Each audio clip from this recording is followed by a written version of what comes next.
Hello. We are starting in Genesis chapter 37. Now, we're beginning the story of Joseph, and this is another major division in the book of Genesis. If you were to look at the book of Genesis, the initial section is all about creation, God establishing the creation of the world, but also the order of the world. And you come into the first individual and societal sin from the Garden of the Eden taking of the forbidden fruit, to Cain murdering his brother, to the terrible conditions that led to the flood. But then the rest of Genesis is largely about two main characters: Abraham, who would be seen as the father of his people and the beginning of the people that would come to be known as the Hebrews, and also the story of Joseph, whose story would take the Hebrew people out of the promised land and into Egypt, and it would set the scene for the Exodus story, for God's deliverance of his people. Jacob dwelt in the land of his father's sojournings in the land of Canaan. This is the history of the family of Jacob. Joseph, being 17 years old, was shepherding the flock with his brothers. He was a lad with the sons of Bilhah and Zilpah, his father's wives, and Joseph brought an ill report of them to their father. Now, this very first sentence that really describes Joseph tells us he was with his brothers, and he brought back an ill report of them to their father. Joseph was tattling on his brothers. Now, if you have younger siblings, probably one of the worst things that you grew up hearing was, "I'm gonna tell." But when they said that, they were probably, your siblings were probably 7 or 8 years old. "I'm going to tell." But here in this situation, Joseph is 17 and still telling on his brothers to get them in trouble. Now, Israel loved Joseph more than any other of his children because he was the son of his old age, and he made him a long robe with sleeves. But when his brothers saw that their father loved him more than all his brothers, they hated him and could not speak peaceably to him. One of the things that we've consistently seen through Genesis is this idea of parents playing favorites. Abraham sent away his firstborn son Ishmael to prefer his son Isaac. Isaac would prefer his son Esau, while his wife Rebekah loved Jacob more. And now Jacob loved Joseph the most out of all of his sons. Now, here we see another indication of Israel, or Jacob, preferring Joseph. He gives him a very expensive coat. Now, this is the familiar coat of many colors that we've heard about, but probably that wasn't the case. That idea of a coat of many colors is probably an incorrect translation that happened from early Greek translations. A better way to describe the coat was that it was very expensive and had long sleeves. So this coat, a very expensive coat that was only given to Joseph, wasn't the first indication that Joseph was clearly the favorite of their father. Remember back when Jacob was leaving Laban and the old country and returning back to his homeland and preparing to meet Esau, from whom he had been estranged for 20 years, he separated his families. He put the maids of his two wives, Zilpah and Bilhah, out front with their children. And then he put Leah next with her children. And finally, last of all, he had Rachel, and presumably Joseph, walk with himself, Jacob. Now, he did this because if Esau attacked, he wanted to give the rest of his family a chance to escape. And so he was putting his family, his children, in order and he ranked them. The ones up front would be attacked first, and the ones toward the back would have the best chance of escape. And that probably wasn't lost on any of the women or the children. Now Joseph had a dream, and when he told it to his brothers, they only hated him the more. He said to them, "Hear this dream which I have dreamed. Behold, we were binding sheaves in the field, and lo, my sheaf arose and stood upright. And behold, your sheaves gathered round it and bowed down to my sheaf." His brothers said to him, "Are you indeed to reign over us? Or are you indeed to have dominion over us?" So they hated him yet the more for his dreams and for his words. Now, Joseph was really kind of a spoiled brat. He knew his father loved him the most, and he seemed to kind of lord that over his brothers.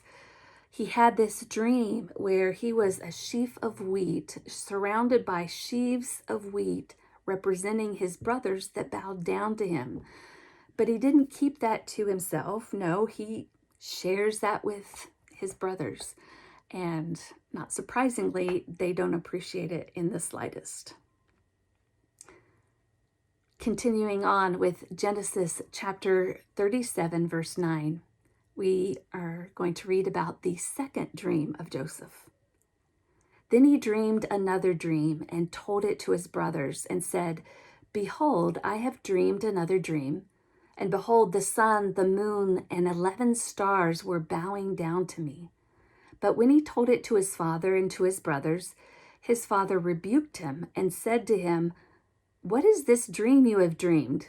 Shall I and your mother and brothers indeed come to bow ourselves on the ground before you?" Now in this second dream, the first were sheaves of wheat that represented his brothers bowing down to him. In the second one, it's the sun, the moon, and 11 stars bowing down to him, representing not only his brothers, but his parents bowing down to him. And again, he can't keep quiet about it. He shares it with his entire family. And this time, it's his father who's had enough. And his father lashes out at him. And his brothers were jealous of him, but his father kept the saying in mind. Now his brothers went to pasture their father's flock near Shechem. Now remember that Shechem was the place where Dinah had been assaulted by the prince of that city, and the prince's father, the king of Shechem, wanting to make amends for his son and wanting to allow his son to marry Dinah. They had fallen in love, and Dinah had turned her heart toward him. And he saw the benefit of the two peoples marrying within. He entered into an agreement with Jacob's sons that he and all the men of his people would be circumcised to allow them to intermarry. And Jacob's sons killed all the men of the city while they were recovering after that procedure. Israel said to Joseph, "Are not your brothers pasturing the flock at Shechem? Come, I will send you to them." And he said to him, "Here I am." So he said to him, "Go now and see if it is well with your brothers and with the flock, and bring me word again." So he sent him from the valley of Hebron, and he came to Shechem. And a man found him wandering in the fields, and the man asked him, "What are you seeking?" "I am seeking my brothers," he said. "Tell me, I pray you, where they are pasturing the flock." And the man said, "They have gone away, for I have heard them say, 'Let us go to Dothan.'" So Joseph went after his brothers and found them at Dothan. They saw him afar off, and before he came near to them, they conspired against him to kill him. They said to one another, "Here comes the dreamer. Come now, let us kill him and throw him into one of the pits. Then we shall say that a wild beast has devoured him, and we shall see what will become of his dreams." But when Reuben heard it, he delivered him out of their hands, saying, "Let us not take his life." Reuben was the firstborn son of Israel. he was against killing his younger brother and was trying to find a way to save him. Now, he was the eldest and commanded a certain amount of respect for that, but he was still against his 9 brothers. I say 9 because of the 12 sons of Jacob, the last 2, Joseph and Benjamin, probably weren't there working. It was the 10 older brothers. So Reuben had to stand up to these other 9 men to protect his brother Joseph.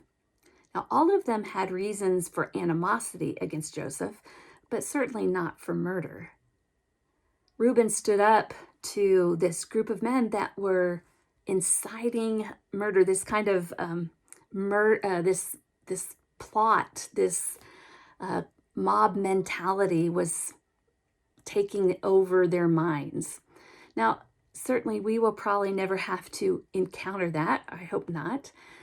But there will be times in life that we need to stand up for others.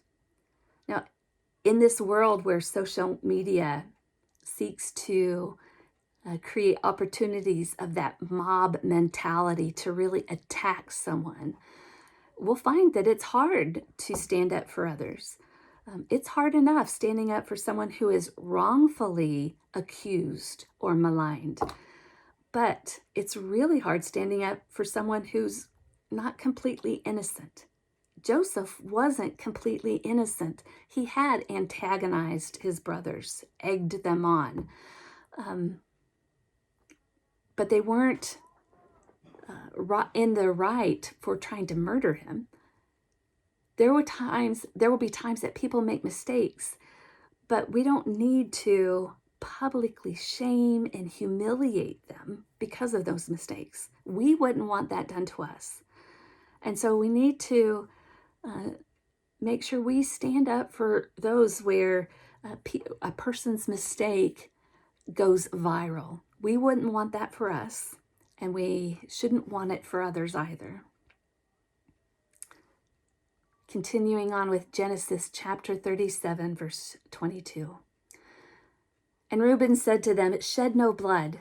Cast him into the pit here in the wilderness, but lay no hand upon him, that he might rescue him out of their hand to restore him to his father." So when Joseph came to his brothers, they stripped him of his robe, the long robe with sleeves that he wore, and they took him and cast him into a pit. The pit was empty. There was no water in it. Then they sat down to eat, and looking up, they saw a caravan of Ishmaelites coming from Gilead with their camels bearing gum, balm, and myrrh on their way to carry it down to Egypt. Then Judah said to his brothers, "What profit is it if we slay our brother and conceal his blood? Come, let us sell him to the Ishmaelites, and let not our hand be upon him, for he is our brother, our own flesh." And his brothers heeded him. Now, it's unclear why Reuben isn't here at this moment, but for some reason he was gone, and it was up to Judah to save Joseph, because apparently the brothers are still plotting to murder him. Then Midianite traders passed by, and they drew Joseph up and lifted him up out of the pit and sold him to the Ishmaelites for 20 shekels of silver, and they took Joseph to Egypt. Now, it's interesting that Joseph was sold into slavery. He went into Egypt as a slave, attained great success, becoming second only to the Pharaoh. After 400 years, the Hebrews had grown so successful in Egypt that they were all enslaved, and God, through Moses, would deliver them from captivity. So the Hebrew people entered into Egypt because of slavery and would be delivered from Egypt because of slavery. When Reuben returned to the pit and saw that Joseph was not in the pit, he rent his clothes and returned to his brothers and said, "The lad is gone, and where shall I go?" Then they took Joseph's robe and killed a goat and dipped the robe in the blood. And they sent the long robe with sleeves and brought it to their father and said, "This we have found. See now whether it is your son's robe or not." Now, earlier in this chapter, the brothers referred to Joseph as their brother. Judah asked them, "What profit is it to us if our brother dies? Well, we shouldn't slay our brother." And all the men agreed that he was of their flesh, he was their brother. But when they bring the robe to their father, they don't refer to him as their brother. They have almost this accusatory tone to their father, saying, "Is this the robe of your son?" And he recognized it and said, "It is my son's robe. A wild beast has devoured him. Joseph is without doubt torn to pieces." Then Jacob rent his garments and put sackcloth upon his loins and mourned for his son for many days. All his sons and his daughters rose up to comfort him, but he refused to be comforted and said, "No, I shall go down to Sheol to my son mourning." Thus his father wept for him. Meanwhile, the Midianites had sold him in Egypt to Potiphar, an officer of Pharaoh, the captain of the guard. Now we're at chapter 38, and it's a mini story stuck in the midst of the story of Joseph. At the end of chapter 37, Joseph had been sold into slavery and taken to Egypt. And that story is taken up again in chapter 39. It begins right with that. But here, between these two chapters, is a soap opera of the story of Judah. It happened at that time that Judah went down from his brothers and turned into a certain Adulamite whose name was Hirah. Now here, Judah turns away from his brothers and makes a friend of Hirah, the Adulamite. Now, if you're watching this play out like a movie and the character Judah meets Hirah, you kind of cringe, or you're shaking your head watching the movie screen, because you know that this Hirah is bad news. He's not going to help Judah out in his situation. He's going to be going to be trouble. There, Judah saw the daughter of a certain Canaanite whose name was Shua. He married her and went into her, and she conceived and bore a son, and he called his name Again she conceived and bore a son, and she called his name Onan. Yet again she bore a son, and she called his name Shelah. She was in Chezib when she bore him. And Judah took a wife for his firstborn, and her name was Tamar. But Judah's firstborn, was wicked in the sight of the Lord, and the Lord slew him. Then Judah said to Onan, "Go into your brother's wife and perform the duty of a brother-in-law to her, and raise up offspring for your brother." Now, there were ancient laws in place that served to protect widows and the legacy of men. If a man died without children, another brother would marry the widow in order for her to have children that would grow up to protect and provide for her, but also provide a legacy for her first husband. These children would not be seen as children of the second brother. They would be seen as children of her original husband, and so carry on his name and inherit kind of his possessions and land. Now, this was kind of the law of the land, but you can understand why other brothers wouldn't be so excited to carry out that tradition. Perhaps it's because they didn't want to be with their sister-in-law, or maybe they didn't want to divvy up their brother's inheritance with children that wouldn't be seen as their own. But Onan knew that the offspring would not be his. So when he went into his brother's wife, he spilled the semen on the ground, lest he should give offspring to his brother. And what he did was displeasing in the sight of the Lord, and he slew him also.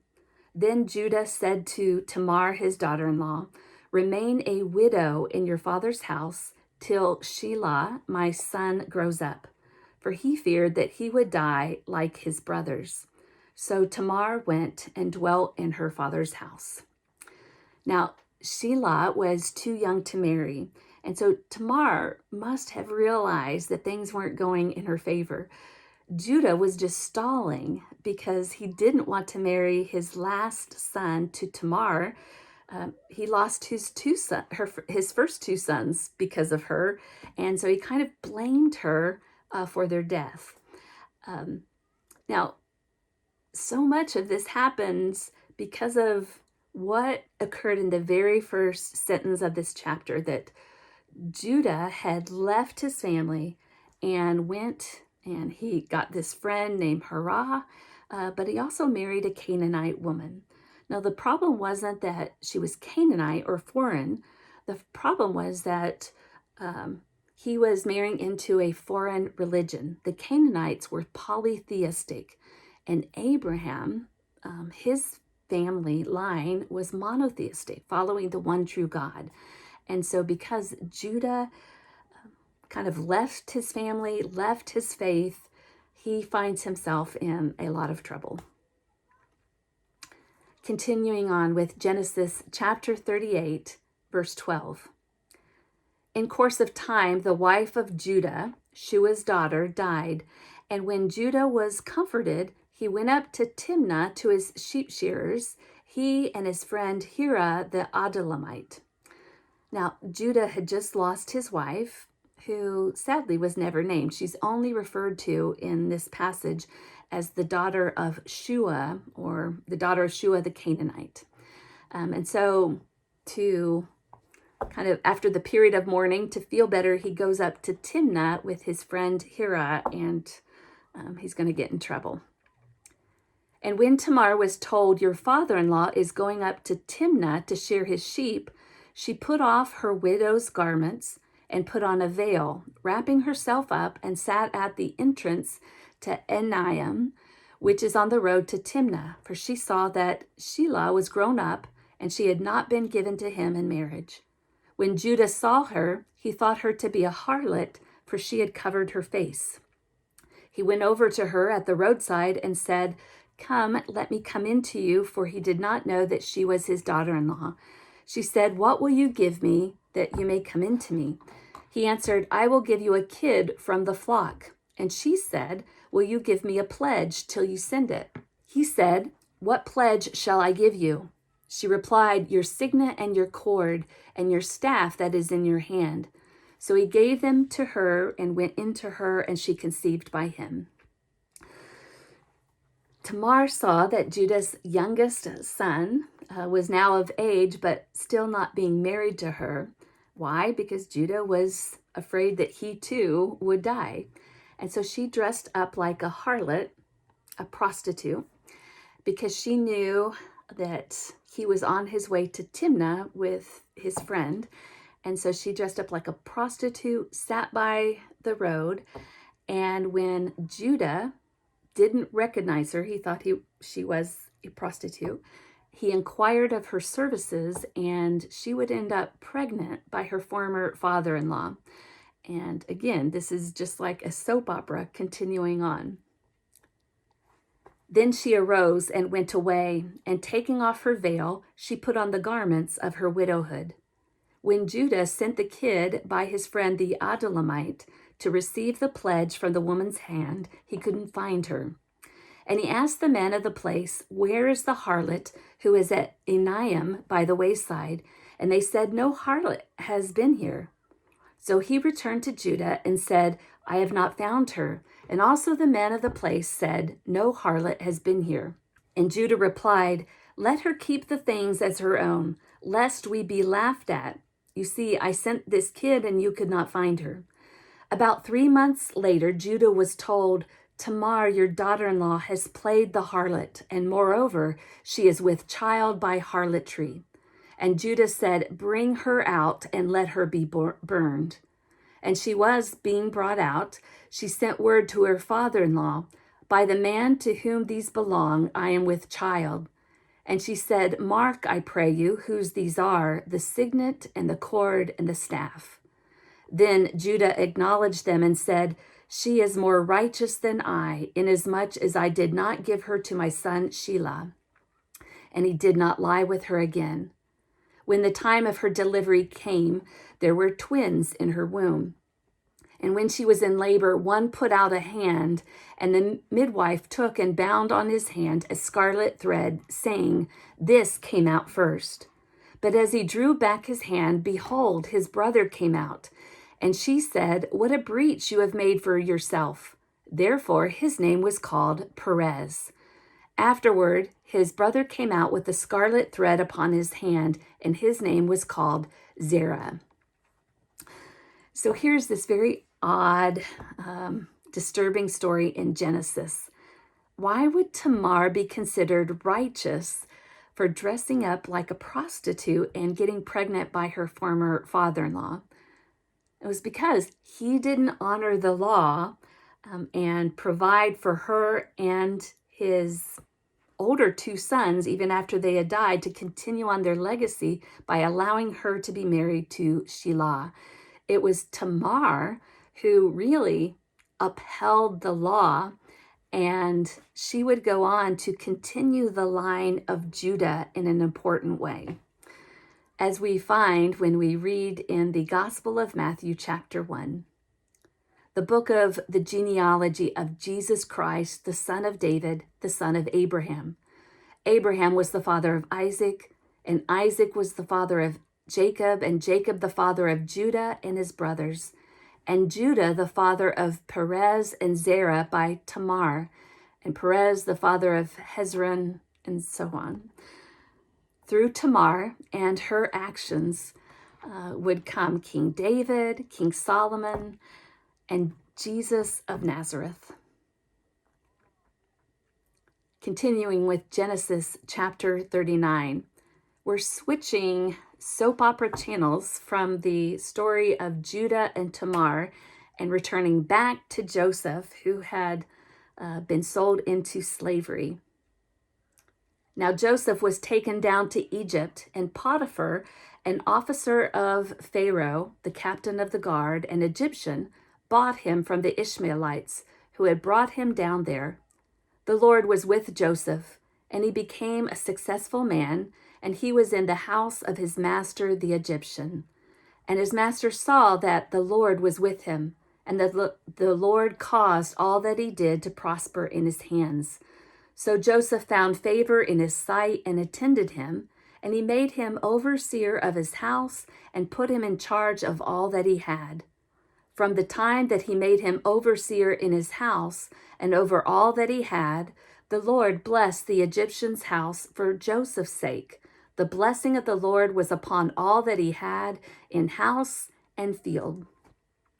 We're about to see that even though the Lord was with Joseph, just because the Lord was with him didn't prevent him from still encountering problems.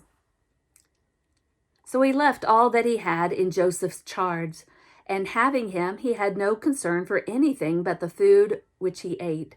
Now Joseph was handsome and good-looking. And after a time, his master's wife cast her eyes upon Joseph and said, "Lie with me." But he refused and said to his master's wife, "Lo, having me, my master has no concern about anything in the house, and he has put everything that he has in my hand. He is not greater in this house than I am, nor has he kept back anything from me except yourself, because you are his wife. How then can I do this great wickedness and sin against God?" And although she spoke to Joseph day after day, he would not listen to her, to lie with her, or to be with her. But one day, when he went into the house to do his work, and none of the men of the house was there in the house, she caught him by his garment, saying, "Lie with me." But he left his garment in her hand and fled and got out of the house. Now, Joseph apparently has problems with his clothing, because you remember it was an expensive robe, his coat, that his brothers showed to his father to convince him that his son Joseph was dead. And here it's another piece of clothing that would cause him problems. And when she saw that he had left his garment in her hand and fled out of the house, she called to the men of her household and said to them, "See, he has brought among us a Hebrew to insult us. He came in to me to lie with me, and I cried out with a loud voice. And when he heard that I had lifted up my voice and cried, he left his garment with me and fled and got out of the house. Then she laid up his garment by her until his master came home. And she told him the same story, saying, 'The Hebrew servant whom you brought among us came in to me to insult me. But as soon as I lifted up my voice and cried, he left his garment with me and fled out of the house.' When his master heard the words which his wife spoke to him, 'This is the way your servant treated me,' his anger was kindled." Now, how sad for Joseph. Joseph had done nothing wrong and, in fact, had done only good things for Potiphar. But because Potiphar believed the lies that his wife told him, you can understand why his anger was kindled against Joseph. We continue on with Genesis 39, verse 20. "And Joseph's master took him and put him into prison, the place where the king's prisoners were confined, and he was there in prison. But the Lord was with Joseph and showed him steadfast love and gave him favor in the sight of the keeper of the prison. And the keeper of the prison committed to Joseph's care all the prisoners who were in the prison, and whatever was done there, he was the doer of it. The keeper of the prison paid no heed to anything that was in Joseph's care, because the Lord was with him, and whatever he did, the Lord made him prosper." Now, this sounds very familiar. This is exactly what happened to Joseph in the household of Potiphar. He came in kind of on the lowest rung, but he worked so hard and well that he earned the respect of the person in charge and was given great responsibilities. Sometime after this, the butler of the king of Egypt and his baker offended their lord, the king of Egypt. And Pharaoh was angry with his two officers, the chief butler and the chief baker, and he put them in custody in the house of the captain of the guard, in the prison where Joseph was confined. Now, in some Bible versions, the text will say, instead of the chief butler, it would be referred to as the cupbearer and the baker. Now, we'll see why this is probably the better translation when we get to the dreams of both men. But one theory as to why the cupbearer, or the butler, and the baker were both imprisoned by the king was perhaps somebody tried to poison the king. Now, how would you go about poisoning someone? You put something in their food or their drink. And so you have the cupbearer, the one who bears the cup of the king, and the baker, the one who provides the food for the king, imprisoned.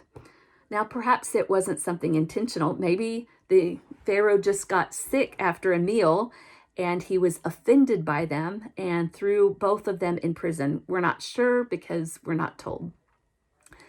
The captain of the guard charged Joseph with them, and he waited on them, and they continued for some time in custody.